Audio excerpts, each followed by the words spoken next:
Il faut comprendre que lors d'une période, au sens astrologique du terme, tel que je la conçois, il n'y a pas un seul élément déclencheur.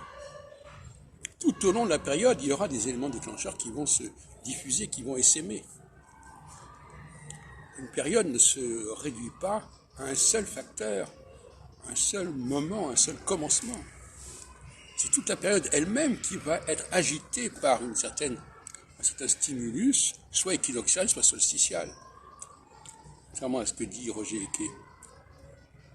Donc nous ne sommes pas dans un processus comme ça, unidimensionnel, où un seul facteur va déclencher toute une série d'autres facteurs. Non.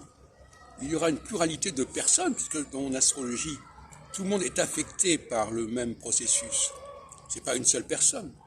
Donc il y aura une pluralité, il y aura une profusion tout au long des 7 ans qui va aller dans le même sens. Et c'est cette convergence de ces différents stimuli qui va donner son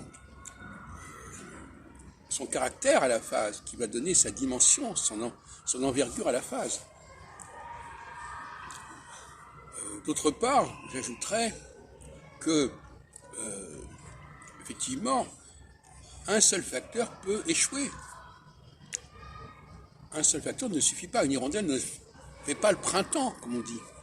Et donc, c'est pas parce qu'un facteur va échouer que les autres facteurs vont échouer. Et donc, il y aura un surdéterminisme à ce que les choses se produisent, parce que justement, il y aura un très grand nombre de sources, il y aura un grand nombre de points de départ, tout au long de la période.